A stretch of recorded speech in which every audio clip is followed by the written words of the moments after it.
This is the Conejo Taco of September 25th. A few days ago it was my birthday, and just yesterday, the 24th, I had to go on another trip for health reasons. So in short, 2 whole days where I couldn't make any progress. I know it sounds like an excuse, but I swear, I'm not lying. Ever since I started working on these videos, all kinds of unexpected things have kept happening to me. The good news is that yesterday my English course finally ended. And with that, it seems like all those setbacks are done with. Let's hope that is the case. For now, let's use AI to speed things up. For this video, I want to go over some details that were omitted from episode 2 of the first season of the anime. Honestly, I was pleasantly surprised while working on this one. Not so much because of the cuts themselves, but because of some words that Tappe said during the broadcast of the episode.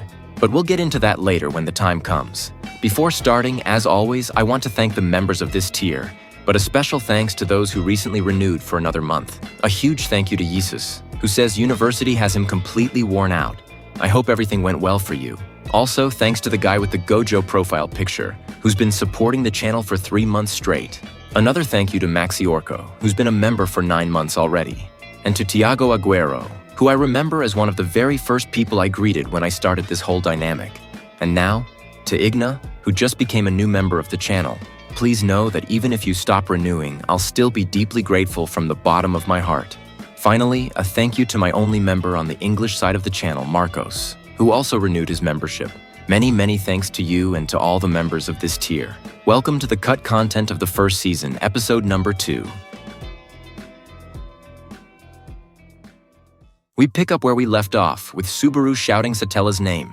Satella gets angry, and Felt takes advantage of the situation to steal the insignia. Nothing is omitted in this part, though in the novel Emilia actually tries to slap Subaru because she thinks he's working with the thief. I have to say, I really like early novel Emilia. She's still the same clumsy and naive girl, but I enjoy how much more expressive she is compared to her anime counterpart. It's like this. You can be the most peaceful person in the world, but if someone really pushes your buttons, of course you're going to snap. And I think novel Emilia shows that side of her better. Anyway, let's move on.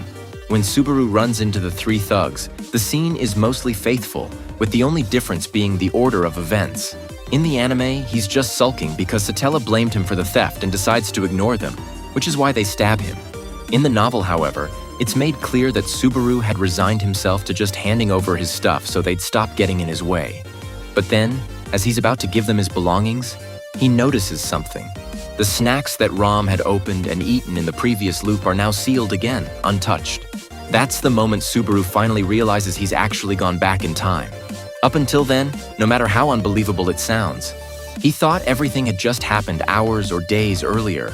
It's only after noticing this that he decides to hurry and save Satella, which is why he ignores the thugs, leading to them stabbing him in the novel. Honestly, I preferred the novel's explanation. In the anime, the lack of this detail just makes Subaru look dumber than usual. Another small difference is that in the anime, it's Camberly who pulls out the knife, making the pain worse. But in the novel, it's Gaston. After that, while Subaru is dying, he hears the thugs muttering, including their fear of the guards arriving, and then his life comes to an end. Subaru rewinds and has a talk with Kadamon. The conversation goes about the same as in the anime, though there's an interesting detail. The Apple seller mentions that the story is currently set in mid-year, specifically on the 14th day of the Tammuz calendar. I have no idea what Tammuz is supposed to be, but I'm glad to have a reference date to work from when discussing events that happened before or after. After parting ways with Kadamon, Subaru wanders a bit and sits at another merchant stall, where he reflects on his power and what he's going to do next. Believe it or not, I think this is the most interesting part of the episode to comment on. Here's why. A lot of people think Tappe made a plot mistake here, since Subaru talks openly about his return by death ability, and someone overhears him. Later episodes make it clear that's not supposed to be possible, but I think people forget something essential. Just because you say something doesn't mean the other person believes you or is even paying attention. Subaru was basically thinking out loud, and the vendor just assumed he was some crazy kid rambling nonsense, so he didn't care at all.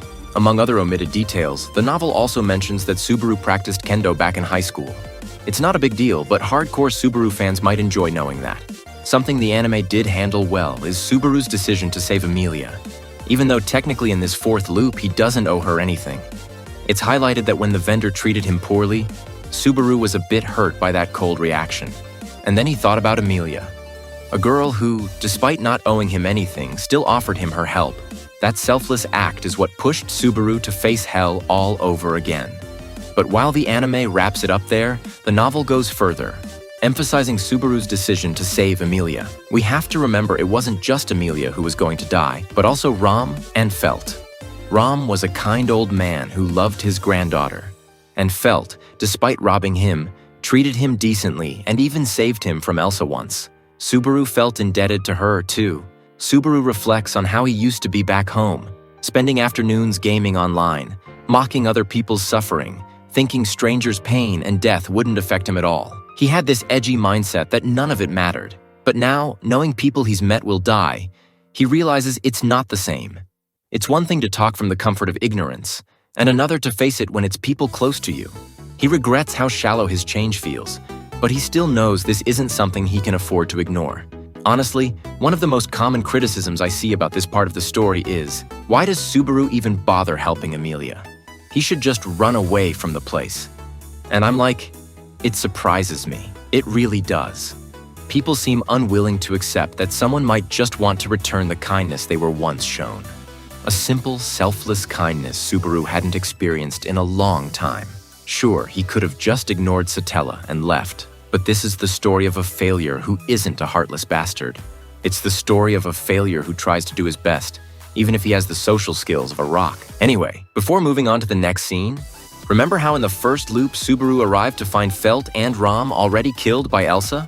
Well, when he decides to help them this time, he pieces together everything he knows so far and concludes that Elsa killed Felt and Ram because Felt probably got greedy in that loop and asked for more money than usual. This would later be confirmed, but I mention it in case anyone was wondering why the girl ended up dead. Back to Katamon. The anime follows the scene pretty faithfully, skipping only a few minor lines. Nothing important. But what is important is a couple of details from Subaru's chat with Reinhard. After dealing with the thugs, Reinhard talks about how hard it is for him to live up to his family's expectations. The role of his family is something we'd see developed more in later seasons, so it's really nice to catch these little hints when rereading the story. Also, one important line was left out. Since Subaru didn't know how to explain that he came from far away, Reinhard tells him that in the world of ReZero, there are people said to come from beyond the Great Waterfall. That term is used for folks who don't seem to be natives of this world, and Subaru, with his odd clothes and looks, fits the description. After that, they part ways, and Subaru heads to Felt. Before asking for info, he dirties his clothes and makes himself smell bad so people will pity him and be more cooperative. You know, people in similar situations help each other out. His encounter with Elsa plays out the same way, but the more interesting changes happen in his talk with Felt. The short fight scene between Felt and Subaru is in canon, but even if it isn't, it's still fun. That said, it's kind of funny that Felt doesn't even ask why Subaru's looking for her until the very end. Another detail cut from the anime is why Amelia arrives earlier in this loop. It's explained that Felt was constantly hiring thugs to delay her. She would have kept doing so, but since Subaru showed up and they went straight to Ram's place, she couldn't. The anime also left out a big chunk of Subaru and Felt's conversation.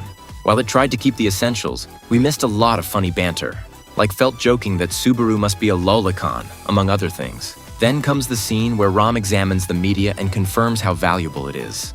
The anime skipped a lot of fun interactions but stuck to the core, the cell phone's value, Subaru's desperation to close the deal before Elsa arrives, and Amelia's eventual appearance. But two things the anime skipped were unforgivable. First, Ram is afraid that the phone's photos might steal his lifespan. Subaru recalls how people in his own world once believed the same thing about cameras, thinking photos could steal a piece of your soul. The second, and more important, detail is why Subaru didn't ask Reinhard to come with him to the slums. He remembers Amelia never wanted the guards involved, so he concludes this is something private that no one else should know. That's what stops him from bringing Reinhard along. Finally, another skipped detail is Felt demanding that Subaru bring her more money if he really wanted the insignia right then and there.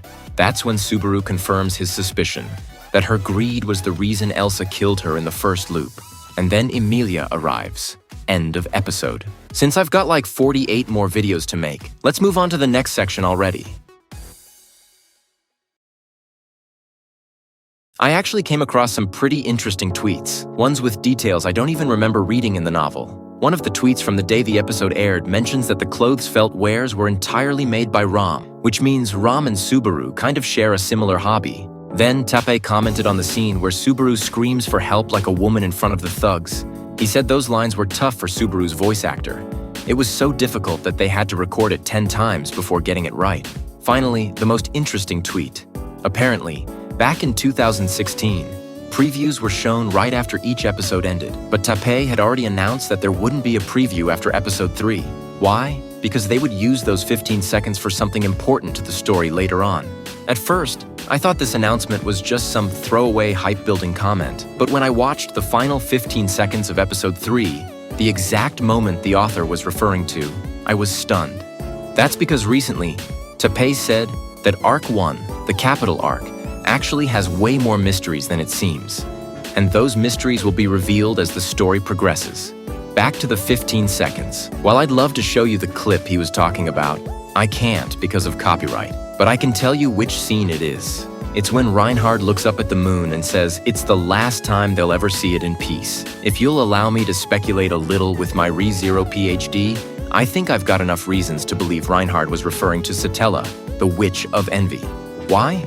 Because a couple years ago, in the gender swap What If, it was revealed that the star Satella refers to is actually Earth's satellite, the moon. You might not think that's a huge revelation, but here's the thing.